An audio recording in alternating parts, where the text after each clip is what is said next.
팀장님의 고민을 해결해 드립니다. 우리 시대 팀장들의 모든 고민에 대한 해결책이 이 안에 있습니다. 팀장 고민 상담소 민수경입니다. 팀장의 고민을 해결해 드립니다. 안녕하세요. 유경철입니다. 네, 대표님, 오늘 고민 만나볼 텐데요. 누구에게나 처음은 있다. 중간 관리자, 팀장의 타이틀을 이제 막 다신 분들의 공통적인 고민이 아닐까 싶어요. 맞아요. 내가 팀장하면 잘할 것 같다고 생각하는데 막상 되고 보니 막막하죠. 리더십을 발휘하고 싶은데 어떻게 해야 될지 모르겠다 하는 팀장님들의 고민을 해결해 드리기 위해 나왔습니다. 그럼 먼저 팀장님의 고민을 구체적으로 좀 들여다보고 대표님이 시원하게 솔루션을 좀 주시죠. 자, 고민 만나보겠습니다. 어머, 차 팀장님, 팀장 되신 거 정말 축하드려요. 정말 대단하시다. 최근 5년 동안 가장 빠르게 팀장 된 케이스잖아요. 그쵸? 실무자 때 성과도 좋으셔서 초고속 팀장 되신 거니까 팀장 자리에서는 또 얼마나 성과를 내시려나? 벌써부터 기대됩니다, 차 팀장님. 뭐 감사합니다. 임 팀장님. 사실 실무만 해봤지 리더는 처음이라서 뭐부터 해야 할지 모르겠습니다. 잘 부탁드릴게요. 리더는 실무자랑 완전히 다른 거 아시죠? 물론 실무 일 하시면서 팀장 일 하는 거 보셨으니까 잘 복귀하시면 더 좋은 팀장이 되실 수 있을 거예요. 파이팅! 열심히는 하겠는데 이 리더라는 자리가 참... 네, 차 팀장은 뛰어난 실무 능력을 인정받아서 전격적으로 팀장에 발탁되었습니다. 나도 드디어 팀장이 되었구나. 리더십을 발휘할 생각을 하니까 흥분이 되기도 하지만 잘할 수 있을지 걱정이 되기도 합니다. 리더로서 짊어져야 할 책임감과 부담감에 조금 불안하기까지 한데요. 실무 일은 누구보다 잘할 자신이 있었지만 당장 리더가 되었을 때 어떤 역할과 책임을 발휘해야 할지 모르겠습니다. 주변의 응원도 부담스럽고 생각할수록 더 막막하기만 합니다. 라는 사연이었어요. 태어나서 팀장이 처음인 분들의 공통적인 마음의 무게가 아닐까 싶은데요. 대표님이 도와주셔야 될 것 같습니다. 실무자일 때는 큰 성과를 내다가 막상 리더가 되었을 때는 성과를 못 내는 리더들이 많습니다. 오랜 시간 습관화된 실무자 마인드로 리더 역할을 하기 때문에 벌어지는 일입니다. 리더십에 대한 이해를 시작으로 구성원과의 신뢰 형성을 통해 리더의 역할과 책임을 제대로 수행하는 것이 중요합니다. 어쩌면 리더십이라는 말은요, 신입사원부터 꾸준히 들어온 말이긴 합니다. 그러나 실제 팀장이 되기 전까지 실무자들은 리더십을 막연하게 생각하는 경향이 있습니다. 그래서 리더십에 대한 정의를 한번 살펴보고자 합니다. 오늘도 수많은 학자들이 리더십을 연구하고 있으며 세상의 트렌드를 반영하여 리더십에 대해 말하고 있죠. 그중 리더십 메타 연구로 유명한 게리 유클은 리더십이란 무엇을 해야 하고 그것을 어떻게 할 것인지 이해하고 합의하도록 타인에게 영향을 미치는 과정이며 공유된 목표를 달성하기 위해 개인 및 집합적 노력을 촉진하는 과정이다 라고 정의했습니다. 즉, 리더십은 조직이 실현해야 하는 비전을 설정하고 그 비전을 실현할 수 있도록 구성원들에게 영향력을 발휘해 개인과 조직을 변화시키는 과정인 거죠. 리더십은 결국 구성원들이 공통된 목표를 달성할 수 있도록 만드는 능력인 것입니다. 그렇습니다. 리더는요, 조직의 성과를 달성하기 위해 스스로 무엇을 해야 하는 것이 아니라 조직의 비전과 목표를 구성원들이 정확하게 수행할 수 있도록 코칭하고 지원하는 역할을 해야 합니다. 리더가 실무자처럼 모든 일을 혼자서 하려고 하는 것은 무능한 리더의 전형이죠. 우리의 주위를 한번 보면 아직도 경험에만 집착하고 인맥에만 의존하면서 자기 개발에는 무관심한 리더들이 너무나 많습니다. 리더십 용어 중에 피터의 원칙이라는 말이 있습니다. 업무 능력이 좋고 능력을 인정받아 승진을 거듭하지만 직위가 높아질수록 오히려 능률과 효율성이 상대적으로 떨어지고 급기야 무능력한 수준에까지 이르게 된다는 것입니다. 리더가 리더로서의 역할을 하지 못하고 실무자처럼 일을 하면 피터의 원칙에 빠지게 되는 것이죠.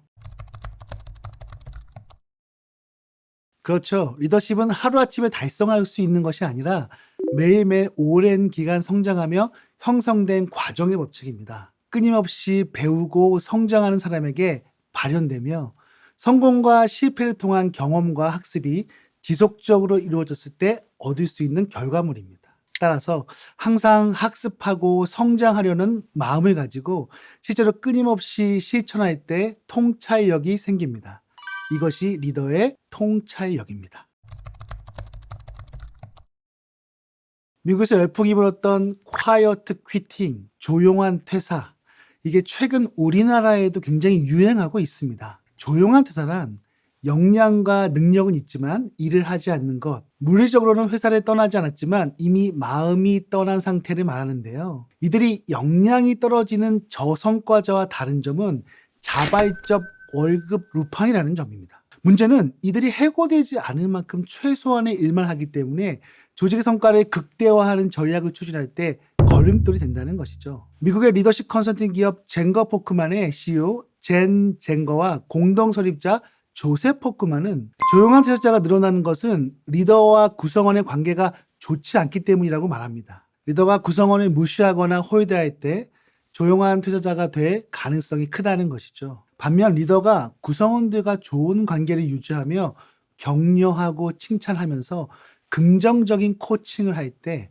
구성원들은 업무에 몰입하게 됩니다. 젠거 포크만에서 2020년부터 리더 2,801명과 구성원 1만 3천 명의 리더십을 진단한 결과에 따르면 리더십 평가 점수가 높은 리더의 팀은 조용한 퇴사자가 3%에 불과한 데 비해 최하위 평가를 받은 리더의 팀은 14%나 되었습니다. 또한 평가 점수가 높은 리더의 팀은 자발적이고 적극적으로 노력하는 구성원이 62%인에 반해 미흡한 점수를 받은 리더의 팀은 이러한 구성원이 20%에 불과했죠. 리더십이 좋은 리더와 함께 일하는 구성원들은 조용한 퇴사자가 되지 않는다는 의미입니다. 구성원들은 리더와 좋은 신뢰관계가 형성되었을 때 일에 몰입하고 성과를 낼 수 있습니다. 리더와 구성원의 신뢰 형성이 전제되어야 리더의 리더십은 성공할 수 있습니다. 여러분이 현재 리더이거나 이제 막 리더가 되었다면 어떤 역할과 책임을 가져야 할까요? 리더의 역할을 7가지로 말씀드리겠습니다. 첫째, 조직의 성과를 극대화하는 리더이죠. 리더 역할과 책임 중 가장 중요한 것은 조직에서 주어진 목표를 달성하고 성과를 창출하는 것입니다. 이때 조직의 목표를 달성하기 위해서는 코칭과 피드백을 통해 구성원들에게 올바른 방향을 제시해야 합니다. 리더 혼자서 일하는 것이 아니라 구성원들이 지혜롭게 일을 찾아서 할 수 있도록 코칭하고 구성원들이 힘들고 어려울 때 지지해주고 가이드를 제시하고 리딩해주는 것이 리더의 첫 번째 역할입니다. 여기에서 핵심은 리더 혼자서 성과를 창출하지 않는 것입니다. 혼자 열심히 해서 성과를 내는 리더는 실무자형 리더입니다. 구성원들이 스스로 일을 찾아 성과를 낼 수 있도록 코칭하고 피드백하는 리더가 훌륭한 리더입니다. 두 번째는 조직 간 협력을 원활하게 만드는 리더입니다. 조직의 경계를 넘어 협력을 이끌어내며 고객 가치를 위해 몰입하는 것이 리더의 역할과 책임입니다. 팀워크를 구축하고 구성원 간의 상호 신뢰를 바탕으로 협업할 수 있게 만들어 성과를 내야 하는 것이죠. 또 다른 팀과의 관계에서도 협력 관계를 구축하고 지속적인 협업을 통해 어떠한 문제에도 유연하게 대처하며 시너지를 낼 수 있어야 합니다. 조직에서 가장 중요한 것이 협업입니다. 아무리 훌륭한 팀이라도 다른 팀과 시너지를 내지 못하면 성과를 낼 수 없습니다. 훌륭한 리더는 다른 팀과의 관계에서 유연하게 소통하여 몇 배의 성과를 낼 수 있도록 조정하는 역할을 해야 합니다. 세 번째는 구성원의 성장을 지원하는 리더입니다. 구성원의 성장이 조직의 성장입니다. 구성원들이 스스로 일을 찾아 해결하는 등 역량이 높아지면 성과는 자연스럽게 나오게 됩니다. 리더는 구성원의 개개인의 경력 개발 계획을 확인하여 커리어를 쌓을 수 있도록 돕고 성장을 위해 필요한 것들을 물심양면으로 지원해야 합니다. Z세대의 최대 관심사는 자신의 성장입니다. 그 욕구를 충족시켜주는 리더는 자연스럽게 성과라는 열매를 얻을 수 있을 것입니다. 반면 성장에는 관심이 없고 직원들에게 세밀하게 관리만 하는 마이크로 매니징하는 리더는 실패하게 됩니다. 구성원들이 인정하지 않는 리더는 자리에 오래 머물 수 없기 때문이죠. 과거와 달리 카리스마 넘치는 리더는 버티기 힘든 세상이 되었습니다. 구성원들이 꾸준히 관찰하고 지원이 필요한 부분은 무한 코칭을 통해 성장할 수 있게 만들면 조직의 변화와 성과는 자연스럽게 이루어집니다. 구성원을 위해 교육과 코칭을 하고 필요한 것은 무한 지원해야 합니다. 그것은 비용이 아니라 투자입니다. 작은 투자가 더 큰 성과를 만들어낼 것입니다. 네 번째는요, 소통과 공감의 조직 문화를 만드는 리더입니다. 리더는 구성원들과 끊임없이 소통하고 공감해야 합니다. 건강한 조직 문화를 만들기 위해 구성원 간의 갈등이 있는지 확인하고 어려움이 있다면 꾸준히 경청과 공감을 통해 손을 잡아줘야 합니다. 어떠한 어려움도 극복할 수 있다는 긍정적 마인드로 소통이 흐르는 건강한 조직 문화를 만들어내야 합니다. 리더에게는 수많은 역량이 필요하지만 그중 압도적으로 중요한 것이 소통 역량입니다. 소통을 잘하면 문제가 쉽게 해결되죠. 안 될 것 같은 문제도 지속적으로 들어주고 공감하면 좋은 결과를 만들 수 있습니다. 사람들이 가진 대부분의 문제와 갈등은 소통이 되지 않기 때문이죠. 시간이 없어도 힘들어도 소통을 시도해 봅시다. 그러면 답이 보일 것입니다. 다섯 번째는요, 변화와 혁신의 문화를 만드는 리더입니다. 변화와 혁신은 조직의 영원한 화두입니다. 성장하는 조직은 구성원들이 자신의 생각과 아이디어를 자유롭게 표현하고 이야기할 수 있는 심리적인 안정감이 있는 곳입니다. 따라서 기존의 규율이나 문화에 얽매이지 말고 성취하고자 하는 목표가 있으면 그것을 달성할 수 있도록 도와주는 것이 리더의 역할이죠. 이처럼 리더는 변화에 대한 과감한 도전과 혁신에 대한 의지를 지지해 줄 수 있어야 합니다. 세상은 너무나 빠른 속도로 변화하고 있고 그 변화를 가장 잘 읽는 세대들이 Z세대입니다. 그들이 세상을 바라보는 트렌드를 확인하고 그들이 무엇이든 할 수 있도록 문화를 만들어줘야 합니다. 권위의식과 수직적인 소통 방식으로는 변화와 혁신을 절대 이뤄낼 수 없습니다. 리더가 수평적인 자세로 그 어떤 의견도 들어줄 수 있는 문화를 만들면 변화와 혁신은 자연스럽게 이루어집니다. 여섯 번째는요, 신뢰와 존중의 팀워크를 만드는 리더입니다. 구성원들이 일에 몰입하기 위해서는요, 리더와 신뢰관계가 형성되어 있어야 합니다. 서로 믿고 의지하며 어떤 어려움도 이겨낼 수 있는 팀워크를 만들어 조직의 미래를 밝혀줄 통찰력을 발휘하는 것이죠. 신뢰와 존중은 시대를 초월하여 기성세대와 MZ세대를 연결하고 업무에 몰입시켜 원하는 결과를 만들어냅니다. 구성원에게 신뢰를 얻었다는 것은 그들이 리더에게 하고 싶은 말을 모두 할 수 있다는 것이죠. 그것이 부정적인 말일지라도 그들의 생각을 솔직하게 말할 수 있어야 합니다. 조직의 성과는 투명하고 솔직하게 서로를 드러낼 때 극대화되고 어떤 어려움도 같이 이겨낼 수 있는 힘을 얻을 수 있습니다.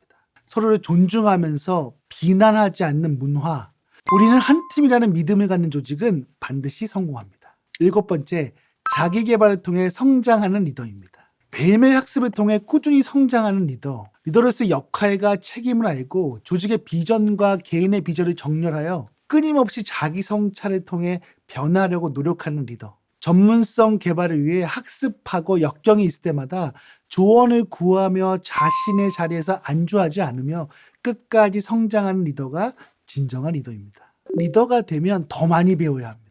교육 현장에서 강의에 가장 몰입하는 대상자들이 바로 리더들입니다. 그들은 어떤 교육 대상자보다 교육에 열정적이며 적극적으로 참여하고 질문도 많이 하시죠. 왜냐하면 배워야 할 것이 너무나 많다는 것을 잘 알고 있기 때문입니다.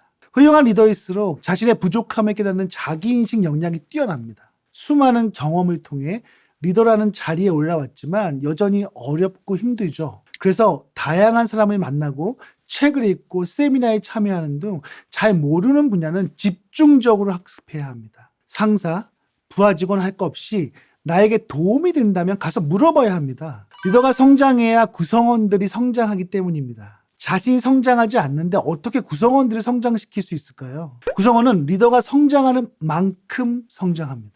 리더의 그릇만큼 커지는 거죠. 따라서 리더는 사명감과 책임감을 가지고 스스로 계속해서 단련하고 학습해야 합니다. 루틴을 통해 모든 것을 학습하고 성공 사례를 찾아 체험해야 합니다. 결국 조직을 살리는 것은 리더의 솔선수범입니다.